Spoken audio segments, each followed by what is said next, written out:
Avez-vous déjà été paralysé devant une belle femme avec un cœur accéléré et un esprit vide, voyant comment l'opportunité parfaite s'échappe de vos mains? La scène se répète toujours. Elle passe, vous doutez, et puis vous vous détestez de n'avoir rien fait. Mais que se passerait-il s'il existait des stratégies machiavéliques pour démarrer une conversation qui éveille le désir et la curiosité sur le moment, afin que vous ne soyez plus jamais ignoré? Cette vidéo révèle le code secret des hommes magnétiques, ceux qui donnent envie aux femmes d'entendre ce qu'ils ont à dire avant même de prononcer un seul mot. Si vous êtes nouveau sur la chaîne, abonnez-vous et restez jusqu'à la fin de la vidéo. Et au fait, likez, partagez et profitez du contenu. Écoutez, avant de parler de mentalité et de philosophie, laissez-moi vous montrer ce qui fonctionne vraiment en pratique. Parce que je peux passer des heures à vous expliquer la théorie, mais si je ne vous emmène pas directement sur le champ de bataille avec de vraies armes, cela ne sert à rien. La vérité est que la plupart des hommes échouent avant même d'ouvrir la bouche. Pas parce qu'ils sont laids ou pauvres ou ennuyeux. Ils échouent parce qu'ils essaient d'impressionner dès la première seconde. Et ça, mon ami, c'est comme jouer aux échecs en déplaçant toutes vos pièces importantes au centre de l'échiquier dans les 3 premiers coups. L'homme ordinaire pense « Je dois dire quelque chose de brillant, quelque chose de mémorable, quelque chose qui lui coupe le souffle. » Le stratège pense différemment. « Je dois dire quelque chose de si simple que ça n'active pas ses défenses, mais suffisamment intelligent pour qu'elle veuille continuer à écouter. » Voyez-vous la différence? L'un cherche à impacter, l'autre cherche à infiltrer. Et c'est ici qu'interviennent les 4 ouvertures qui séparent les hommes qui sont ignorés de ceux dont on se souvient. Première ouverture, le conseil. Imaginez ceci. Vous êtes dans une cafétéria. Elle est là, attendant sa commande. Vous vous approchez, calme, sans hâte, et vous lui dites quelque chose d'aussi naturel que de respirer. « Eh, excusez-moi, j'hésite entre le cappuccino et l'américain, lequel me recommandez-vous? Ça semble innocent, n'est-ce pas? Presque stupide. Mais ce que vous venez de faire, c'est de la pure ingénierie psychologique. Quand vous lui demandez son avis, vous faites 3 choses simultanément. Premièrement, vous lui donnez le pouvoir de décision. Et le cerveau humain adore se sentir utile, adore sentir qu'il a le contrôle sur quelque chose. Deuxièmement, vous créez un micro-investissement émotionnel. Elle n'est plus une étrangère qui vous regarde à distance. Maintenant, elle participe à votre réalité, même pour 5 secondes. Troisièmement, vous vous positionnez comme quelqu'un d'accessible, d'éduqué, de sociable. Pas comme le type désespéré qui cherche son numéro de téléphone dans les 10 premières secondes.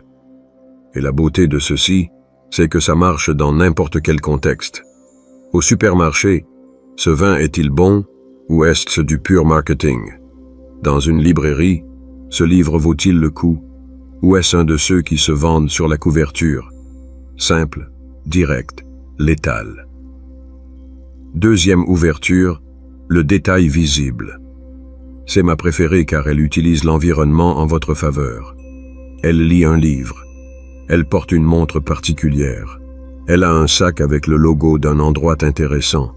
Elle porte des écouteurs d'une marque spécifique. Vous n'inventez rien. Vous observez simplement ce qu'elle a déjà décidé de montrer au monde. Et vous l'utilisez comme une porte d'entrée. Ce livre, est-il aussi bon qu'on le dit, ou pensez-vous déjà à le laisser à moitié? Ce tatouage a l'air récent. A-t-il une histoire ou avez-vous juste aimé le design? Ce que vous faites est du pur génie. Vous parlez de quelque chose qu'elle a déjà approuvé. Vous n'imposez pas un sujet étrange. Vous parlez de quelque chose qu'elle a consciemment décidé de prendre avec elle. Psychologiquement, cela élimine la résistance. Parce que lorsque vous parlez de ce que quelqu'un montre volontairement, Cette personne suppose que la conversation est naturelle, fluide, presque destinée. Mais vous connaissez la vérité. Ce n'était pas une coïncidence. C'était un calcul. Troisième ouverture, la montre de la rareté. Maintenant, voici le coup de maître. Vous vous approchez, souriez légèrement et dites « Hey, j'ai littéralement 2 minutes avant de partir, mais je devais vous demander. » Et là, vous lancez l'une des 2 premières tactiques. Qu'est-ce que vous venez d'accomplir? Vous avez fixé une limite de temps avant qu'elle ne ressente de la pression. Cela génère 2 réactions immédiates dans son cerveau. 1. Cela détend son système d'alerte, parce qu'elle sait que vous n'êtes pas là pour la harceler pendant une demi-heure. 2. Cela active sa curiosité. Pourquoi ce type est-il pressé? Qu'a-t-il à faire? Qui est-il? Et voici l'astuce psychologique la plus subtile de toutes. Lorsque vous limitez votre propre temps, vous augmentez votre valeur perçue. Vous n'êtes pas le gars qui n'a rien de mieux à faire. Vous êtes l'homme qui a des endroits où aller, des choses à résoudre, une vie en mouvement. Et dans un monde où la plupart des hommes sont désespérés d'obtenir l'attention féminine, vous venez de montrer le contraire. La rareté génère le désir. Elle l'a toujours fait. Elle le fera toujours. 4e ouverture, la vulnérabilité calculée. Celle-ci est pour ceux qui comprennent déjà le jeu à un niveau plus profond. Écoutez, je suis nouveau ici. Me donneriez-vous une recommandation rapide sur ce qu'il faut faire ou où aller? Vulnérabilité contrôlée. C'est ce que vous venez de déployer. Et oui, cela peut sembler contradictoire. Après tout, ce dont nous avons parlé sur le contrôle et la stratégie. Mais voici la clé. La vulnérabilité ne fonctionne que lorsqu'elle vient après avoir établi l'autorité. Machiavel l'avait parfaitement compris. Dans Le Prince, il ne parlait pas d'être faible ou d'être un tyran impitoyable. Il parlait d'être stratégique à chaque mouvement, de savoir quand montrer de la force et quand montrer de l'humanité. Lorsque vous admettez une petite incertitude, après avoir démontré de la sécurité dans votre posture, votre langage corporel et votre ton de voix, ce que vous obtenez n'est pas de la faiblesse, c'est du magnétisme. Parce que les gens ne sont pas attirés par la perfection robotique. Ils sont attirés par l'authenticité qui sait quand se montrer. Elles voient un homme qui n'a pas peur d'admettre qu'il ne sait pas tout, mais qui ne demande pas non plus à être sauvé. Il est juste réel. Et ça, dans un monde plein de façades, c'est d'une attractivité dévastatrice. Ces 4 ouvertures sont votre arsenal de base. Vous n'avez pas besoin de plus. Vous n'avez pas besoin de phrases élaborées ou de discours préparés.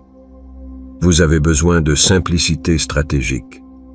Vous devez comprendre que chaque mot que vous dites plante une graine dans son esprit. Et si cela a du sens pour vous, si vous commencez à voir l'échiquier d'une manière complètement différente, alors suivez-moi ici sur la chaîne. Parce que ce qui vient dans les prochaines minutes est ce qui sépare ceux qui pratiquent ces tactiques de ceux qui les dominent vraiment. Vous venez de voir 4 façons éprouvées d'ouvrir une conversation avec une femme. 4 tactiques qui, si vous les appliquez demain, vous donneront des résultats différents de ceux que vous avez eus jusqu'à présent. Mais soyons brutalement honnêtes un instant. Combien d'entre vous vont vraiment les utiliser? Et je ne parle pas d'y penser pendant que vous êtes au lit à imaginer des scénarios parfaits. Je parle de les exécuter. Demain. Dans le monde réel. Avec une vraie femme en face de vous. La plupart des gens ne le feront pas. Et ce n'est pas parce que les tactiques ne fonctionnent pas. C'est parce qu'il y a un ennemi bien plus dangereux que le rejet. Plus paralysant que la peur du ridicule. Plus létal que n'importe quel nom que vous pourriez recevoir. Cet ennemi, c'est vous-même.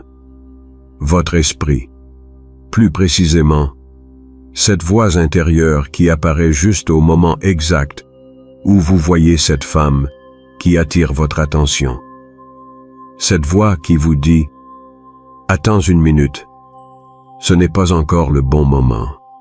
Et si elle est occupée, je ferais mieux d'attendre qu'elle finisse ce qu'elle fait.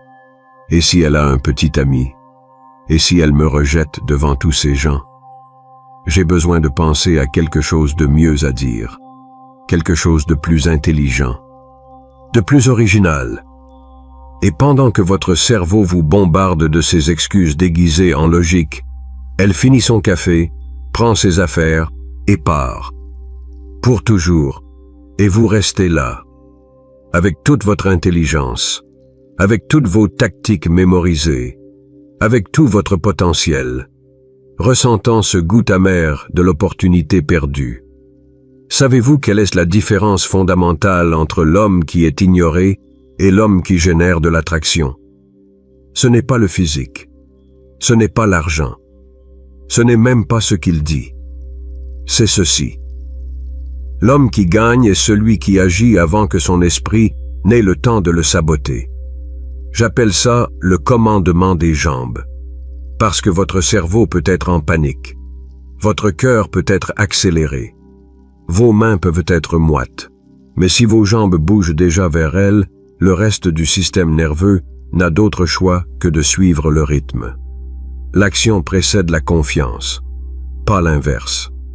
Ce n'est pas de la philosophie de motivation bon marché, c'est de la neuroscience de base. Lorsque vous agissez physiquement, lorsque vous déplacez votre corps vers un objectif spécifique, votre cerveau interprète cette action comme un signe que vous avez déjà pris une décision. Et lorsque votre cerveau croit que vous avez déjà décidé, il commence à travailler pour vous au lieu de contre vous. Il génère les hormones nécessaires. Il ajuste votre posture. Il module votre voix. Il vous met en mode exécution. Mais si vous restez là, à analyser, à calculer le moment parfait, votre cerveau fait exactement le contraire. Il interprète votre immobilité comme de la peur. Et quand il détecte la peur, il active tous les mécanismes de protection. Il vous remplit d'adrénaline négative. Il accélère votre pensée jusqu'à ce que vous ne puissiez plus vous concentrer. Il vous paralyse. C'est un cercle vicieux. Et la seule façon de le briser est par le mouvement. Laissez-moi vous donner un exemple réel. Je connais un gars. Appelons-le Xavier, 42 ans, divorcé, ingénieur, intelligent comme peu. Il pouvait parler de n'importe quel sujet pendant des heures. Il lisait des livres de psychologie, de séduction. Il regardait des vidéos comme celle-ci. Il connaissait plus de théories que la plupart des soi-disant experts. Mais en pratique, Xavier était invisible pour les femmes. Un jour, je l'ai emmené dans un café. Nous avons vu entrer une femme incroyable, élégante, sûre d'elle, avec ce genre de présence qui fait que tout le monde se retourne pour la regarder. Xavier me dit, « Cette femme est exactement mon type. » Je dis, « Parfait, va utiliser la tactique du conseil. Demande-lui à propos du menu. » Et c'est là que le spectacle a commencé. Non, attends, laisse-moi voir d'abord si elle attend quelqu'un. 5 minutes passent, et si elle est de mauvaise humeur, je ne veux pas la déranger. 5 autres minutes passent. Tu sais quoi? Je ferai mieux de lui parler quand elle sortira. C'est là que le contexte est plus naturel. Et quand elle s'est finalement levée, elle était déjà partie. Xavier avait tous les outils, mais il lui manquait la seule chose qui compte vraiment, la capacité d'agir pendant que son esprit est encore dans le doute. Parce que voici la vérité que personne ne veut admettre. Vous ne vous sentirez jamais complètement prêt. Il n'y aura jamais de moment parfait. Il y aura toujours une excuse rationnelle pour reporter l'action. Le stratège n'attend pas de se sentir confiant. Il agit et la confiance apparaît en chemin. Le stratège ne cherche pas le moment parfait. Il crée le moment par sa décision. Et cela va bien au-delà de parler aux femmes. Cela s'applique à chaque domaine de votre vie où la peur déguisée en prudence vous vole des opportunités. Cette entreprise que vous voulez démarrer, Mais ce n'est toujours pas le bon moment. Cette conversation difficile que vous devez avoir, mais mieux vaut attendre que les choses se calment. Ce changement de vie que vous savez devoir faire, mais d'abord, je dois être plus préparé. La préparation infinie est l'excuse favorite de ceux qui n'accomplissent jamais rien. Machiavel l'a compris lorsqu'il a écrit sur les princes qui ont perdu leur royaume, non pas par manque d'intelligence, mais par excès de prudence. Ceux qui analysaient tellement chaque mouvement qu'ils finissaient par ne rien bouger du tout. Et pendant qu'ils doutaient, d'autres agissaient et prenaient ce qui aurait pu être à eux. L'hésitation n'est pas de la prudence, c'est de la lâcheté déguisée en sagesse. Et dans le jeu de la séduction, chaque seconde où vous doutez est un territoire que vous cédez à un autre homme qui, lui, a le courage d'agir. Alors, laissez-moi vous demander quelque chose directement. Combien d'opportunités avez-vous perdues le mois dernier en attendant le moment parfait? Combien de femmes intéressantes ont croisé votre chemin et vous les avez laissées passer parce que votre esprit vous a convaincu que ce n'était pas le bon moment? Combien de fois vous êtes-vous détesté de n'avoir rien fait? Si la réponse vous fait mal, c'est bien, parce que cette douleur est le seul véritable carburant pour le changement. Vous pouvez connaître toutes les tactiques du monde. Vous pouvez mémoriser chaque phrase d'accroche, chaque technique psychologique, chaque stratégie de séduction qui existe. Mais si vous n'avez pas la capacité de bouger pendant que votre cerveau vous dit d'arrêter, vous êtes comme un soldat avec un arsenal complet d'armes qui ne tire jamais. Inutile. Le vrai jeu n'est pas là-bas. À lui faire dire oui. Le vrai jeu est ici, dans votre tête. À vous faire vous autoriser à essayer. Parce qu'une fois que vous maîtrisez cela, une fois que vous entraînez vos jambes à bouger, avant que votre esprit ait fini de traiter la peur, tout le reste n'est que technique. Et la technique s'apprend. Le courage se construit. Maintenant, je veux que vous fassiez quelque chose. Dans les commentaires, laissez un conseil que vous donneriez à un autre homme qui traverse cette même lutte. Quelque chose que vous avez appris de vos propres erreurs. Parce que lorsque vous partagez ce que vous savez, vous n'aidez pas seulement les autres, vous vous rappelez à vous-même ce que vous devriez déjà être en train de faire. Vous avez déjà les ouvertures. Vous comprenez déjà que le véritable obstacle est votre propre esprit et que l'action précède la confiance. Parlons maintenant de ce qui se passe après les 30 premières secondes. Parce que c'est là que la plupart des hommes s'effondrent. Ils parviennent à s'approcher. Ils parviennent à briser la glace. Ils disent quelque chose d'intelligent. Elle sourit, répond. Et puis vient le silence gênant. La conversation se refroidit. Elle cherche une excuse pour partir. Et vous vous demandez, qu'est-ce qui a bien pu mal tourner? Ce qui a mal tourné est simple. Vous avez perdu le contrôle de l'interaction sans même vous en rendre compte. Et quand je dis contrôle, je ne parle pas de manipuler ou de forcer quoi que ce soit. Je parle de quelque chose de bien plus subtil et puissant. Guider la conversation de telle manière qu'elle sente qu'elle y participe librement, alors qu'en réalité, c'est vous qui dessinez le chemin.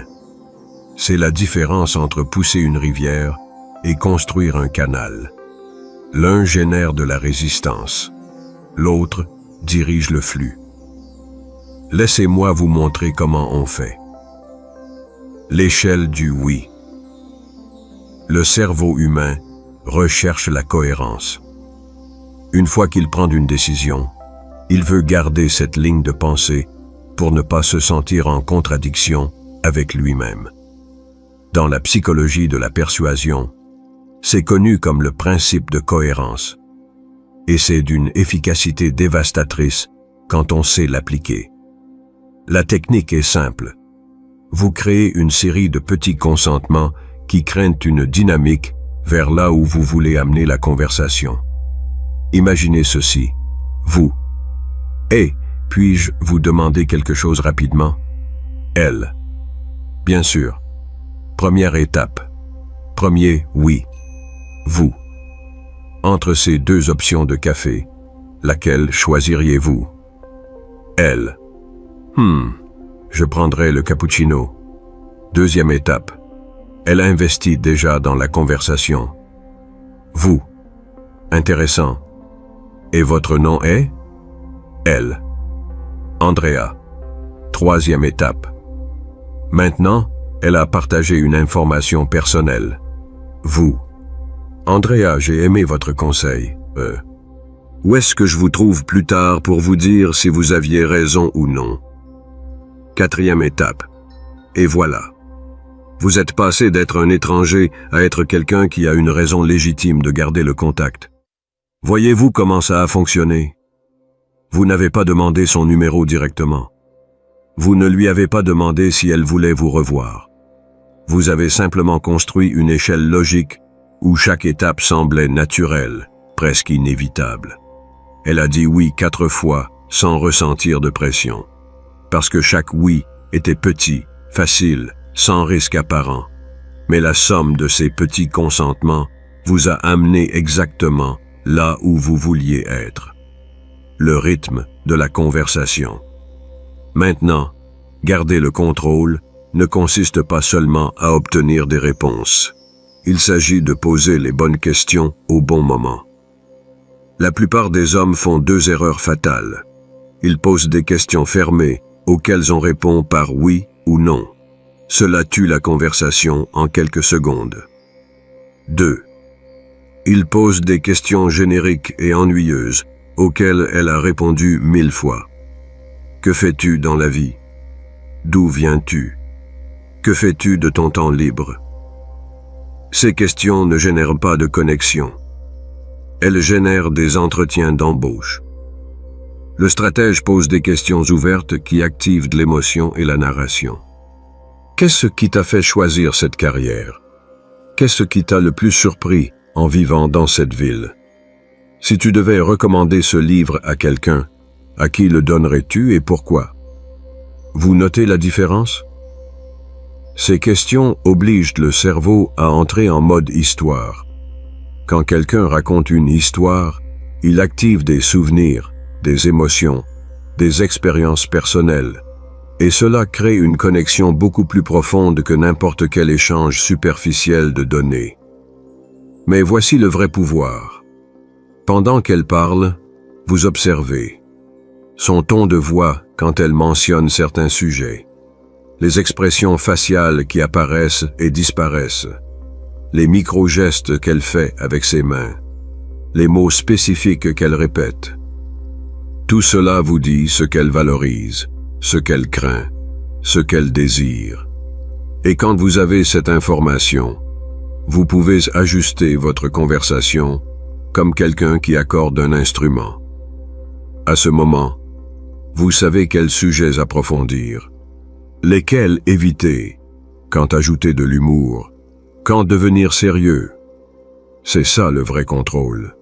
Non pas parler plus, mais parler mieux. Le contrôle du cadre ici, c'est là que nous séparons les amateurs des maîtres. Le cadre est le contexte invisible qui définit qui a le pouvoir dans l'interaction. C'est comme l'échiquier. Peu importe le nombre de pièces que vous avez si vous jouez sur l'échiquier de votre adversaire. Laissez-moi vous donner un exemple clair. Cadre faible. Tu es magnifique? Puis-je te connaître? Cadre fort. Tu as l'air intéressante? J'ai besoin de confirmer si j'ai raison. Voyez-vous l'inversion? Dans le premier cas, vous cherchez son approbation. Elle a le pouvoir de vous juger. Dans le second cas, c'est vous qui l'évaluez. Le pouvoir a changé de main, et ce n'est pas de l'arrogance. C'est du positionnement stratégique. Parce que dans le monde de l'attraction, celui qui est évalué a plus de valeur perçue que celui qui cherche l'approbation. Pensez-y. Quand quelqu'un vous demande votre avis sur quelque chose, vous supposez automatiquement que cette personne a autorité sur ce sujet. Quand quelqu'un vous évalue, vous supposez qu'il a des standards que vous voulez atteindre. C'est de la psychologie pure. Et Machiavel comprenait parfaitement ce principe. Dans les cours de la Renaissance, le pouvoir n'était pas toujours à celui qui criait le plus fort ou qui avait le plus d'armées. Il était à celui qui contrôlait la narration, qui définissait les règles du jeu sans que les autres s'en rendent compte. Le prince sage ne disait pas « J'ai besoin de votre loyauté ». Il disait « Je suis en train de considérer à qui accorder ma confiance ». Et avec cette simple inversion, il changeait toute la dynamique du pouvoir.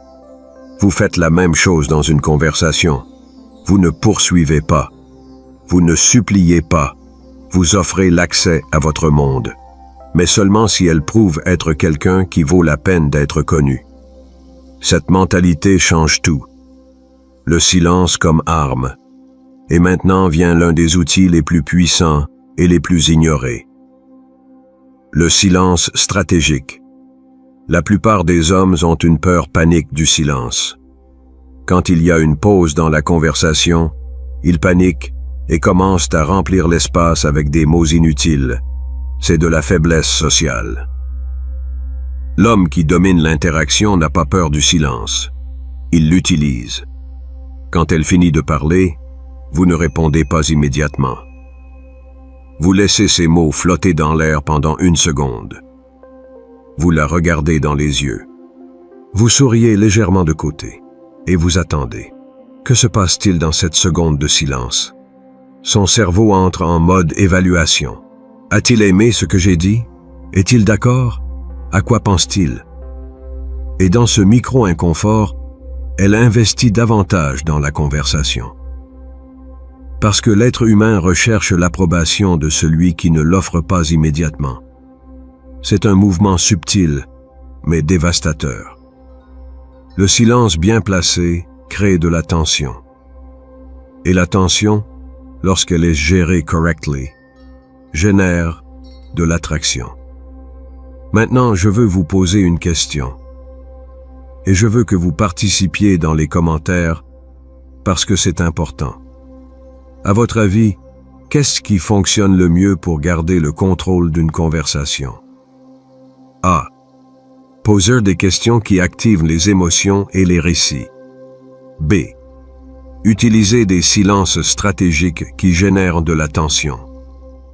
Écrivez A ou B dans les commentaires et expliquez rapidement pourquoi vous avez choisi cette option. Je veux voir quelle approche l'emporte dans cette vidéo.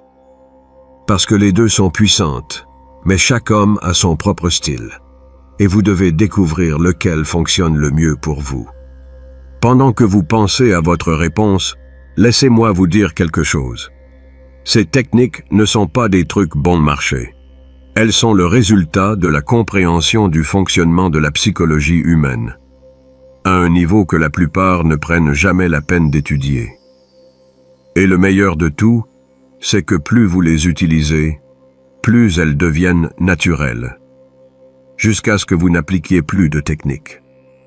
Vous êtes simplement un homme qui sait comment guider les interactions de manière magnétique, mais il nous manque encore quelque chose de crucial. Parce que vous pouvez ouvrir parfaitement. Vous pouvez garder le contrôle pendant toute la conversation. Et pourtant tout perdre si vous ne savez pas quand et comment terminer l'interaction. Et c'est exactement ce que nous allons voir maintenant. Il y a un moment dans toute interaction où il est défini si l'on se souviendra de vous ou si vous deviendrez un autre visage oublié dans sa mémoire. Et ce moment n'est pas quand vous arrivez, c'est quand vous partez. La plupart des hommes commettent l'erreur la plus dévastatrice juste au moment où ils croient qu'ils s'en sortent bien. La conversation est fluide. Elle rit. Il y a une alchimie visible. Et alors il reste. Et il reste. Et il reste un peu plus. Jusqu'à ce que l'énergie commence à baisser. Les réponses se raccourcissent. Elle regarde son téléphone. Elle cherche une raison de se retirer. Et ce qui a commencé comme une interaction prometteuse se termine par un « ça a été un plaisir de te rencontrer », dont tous deux savent qu'il signifie « nous ne nous reverrons probablement pas ». Qu'est-ce qui a mal tourné? Simple. Il a permis à la conversation d'atteindre sa mort naturelle. Et c'est une erreur de stratège amateur. Parce que l'attraction ne se construit pas dans les moments plats. Elle se construit sur les pics. Et votre travail n'est pas d'étirer la conversation jusqu'à ce qu'il n'y ait plus rien à dire. Votre travail est de la terminer exactement quand elle est à son point culminant. La psychologie du cycle incomplet. Le cerveau humain déteste les histoires inachevées. Il déteste les cycles ouverts. Il déteste la sensation que quelque chose est resté en suspens. C'est la raison pour laquelle vous ne pouvez pas arrêter de penser à une série qui s'est terminée sur un suspense. Pourquoi vous vous souvenez avec plus d'intensité des conversations qui ont été interrompues que de celles qui sont arrivées à leur conclusion naturelle? Les psychologues appellent cela l'effet Zeigarnik. Les tâches incomplètes occupent plus d'espace mental que les tâches terminées. Et vous allez utiliser cela à votre avantage. Imaginez ceci. La conversation est à son meilleur moment. Elle est intéressée, impliquée, elle apprécie. Et juste là, vous dites, « Tu sais quoi? J'ai adoré cette discussion, mais je dois te laisser retourner à ta journée. Rappelle-moi ton nom avant que je disparaisse, et vous partez. » Pas quand la conversation meurt, quand elle est vivante. Qu'est-ce que vous venez d'accomplir? Premièrement, vous avez gravé une impression positive dans son esprit. Parce que le dernier souvenir qu'elle a de vous n'est pas celui d'une gêne ou d'une conversation forcée. C'est celui d'une interaction qui avait encore de l'énergie. Deuxièmement, vous avez activé sa curiosité. Pourquoi est-il parti? Était-il pressé? N'était-il pas intéressé? Ou est-ce que simplement un de ces hommes qui ont le contrôle de leur propre temps? Troisièmement, vous avez créé une lacune mentale, un espace vide que son cerveau va vouloir remplir. Et la façon dont il va le remplir, c'est en pensant à vous. Vous n'avez pas disparu. Vous êtes resté inachevé. Et l'inachevé est magnétique. Le timing est tout maintenant. Savoir quand partir nécessite la lecture des signaux. Et, plus important encore, cela exige que vous ne soyez pas si désespéré de prolonger le moment que vous ignoriez la réalité. Les signaux qu'il est temps de se retirer. Elle est toujours complètement impliquée dans la conversation, posant des questions, riant sincèrement. Maintenant, le contact visuel. Vous remarquez qu'il y a un rythme naturel et fluide, sans silence gênant, ni réponse monosyllabique. L'énergie est élevée, elle ne baisse pas. C'est le moment exact, quand tout va bien, quand elle ne veut pas que vous partiez. Parce que si vous attendez qu'elle veuille que vous partiez, il est déjà trop tard. Pensez-y en termes de n'importe quelle autre expérience humaine. Quand vaut-il mieux terminer un repas? Quand vous avez encore un peu faim. Pas quand vous êtes si plein que vous vous sentez mal à l'aise. Quand vaut-il mieux terminer une fête? Quand elle est encore animée. Pas quand tout le monde cherche déjà la sortie. La même chose s'applique ici. Les principes psychologiques invisibles. Tout ce dont nous avons parlé jusqu'à présent ne sont pas des astuces isolées. Ce sont des applications conscientes de principes psychologiques qui fonctionnent parce qu'ils touchent quelque chose de profond dans la nature humaine. Laissez-moi vous montrer la carte complète. Cohérence. Quand vous construisez cette échelle de petits « oui », vous exploitez le besoin du cerveau de rester cohérent avec ses décisions antérieures. Chaque petit consentement rend le suivant plus probable. Rareté. Quand vous fixez une limite de temps dès le début, quand vous vous retirez au pic de la conversation, vous activez le principe que ce qui est rare a plus de valeur. Vous n'êtes pas l'homme disponible à l'infini. Vous êtes l'homme avec sa propre vie. Réciprocité. Quand vous écoutez sincèrement, quand vous posez des questions qui démontrent un réel intérêt, vous activez l'instinct humain de rendre l'appareil. Si vous donnez une attention de qualité, le cerveau de elle cherche à rendre cette attention. Autorité sociale silencieuse. Quand vous restez calme, quand vous ne remplissez pas chaque silence de nervosité, quand vous contrôlez le cadre de la conversation, vous projetez de l'autorité sans dire un seul mot à ce sujet. Et l'autorité génère le respect et l'attraction. Curiosité non résolue. Quand vous partez avant que l'histoire ne se termine, vous créez cette lacune mentale dont nous avons parlé. Le cerveau cherche la clôture.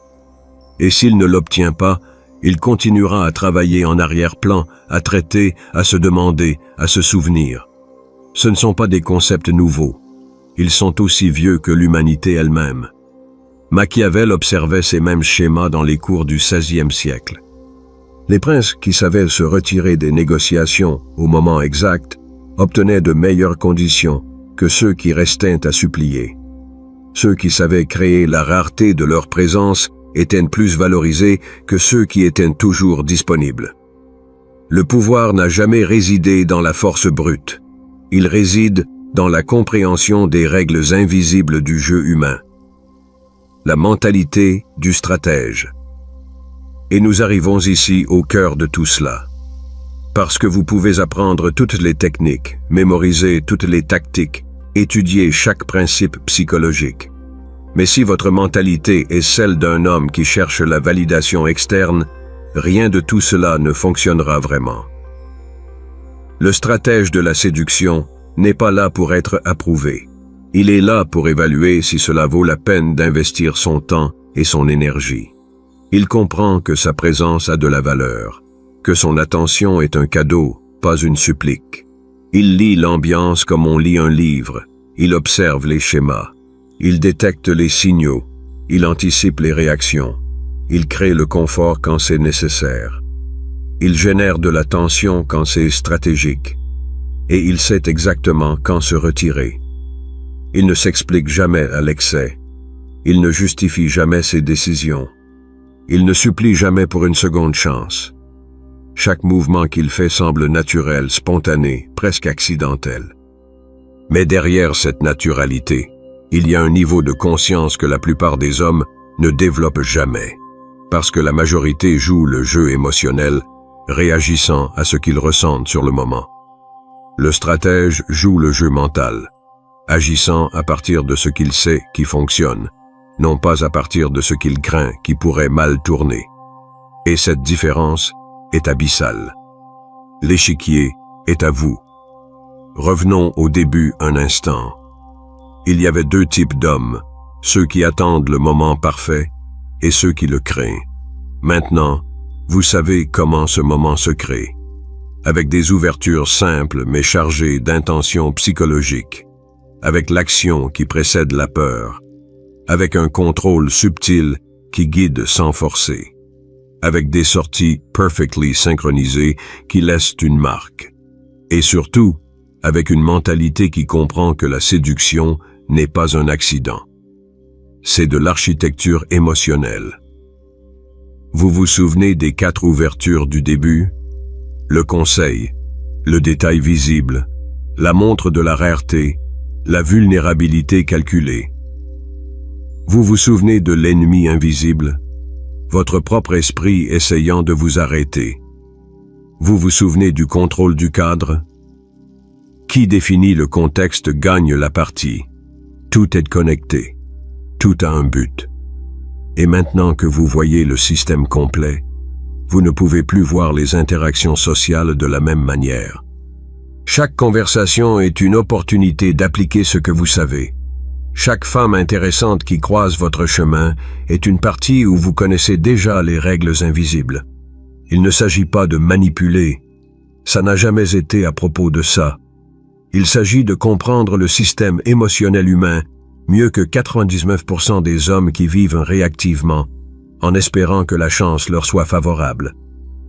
Vous n'êtes plus cet homme. Vous êtes celui qui agit en premier, celui qui parle avec précision, celui qui observe tout, celui qui sait exactement quand se retirer. Et croyez-moi quand je vous dis cela. Une fois que vous maîtrisez ces outils, une fois que vous les intégrez, jusqu'à ce qu'ils deviennent partie intégrante de votre façon naturelle d'interagir, vous ne serez plus jamais ignoré. Parce que vous ne demanderez plus d'attention. Vous la commanderez. Écoutez, vous êtes arrivé jusqu'ici parce que quelque chose à l'intérieur de vous sait que vous méritez mieux que de vivre en attendant des opportunités qui n'arrivent jamais. Et maintenant vous avez les outils, les ouvertures, la mentalité, le contrôle, le timing parfait. Mais la connaissance sans action n'est que du divertissement. Alors, je vous lance le défi. Demain même, quand vous verrez cette femme qui attire votre attention, bougez les jambes avant que votre esprit ne vous arrête. Utilisez ce que vous avez appris ici. Et après, revenez dans les commentaires et laissez-nous un conseil qui puisse aider d'autres hommes dans cette même bataille. Quelque chose que vous avez appris à la dure. Si cette vidéo vous a ouvert les yeux, abonnez-vous à la chaîne. Ici, nous continuons à décortiquer le jeu invisible de la séduction. On se voit au prochain.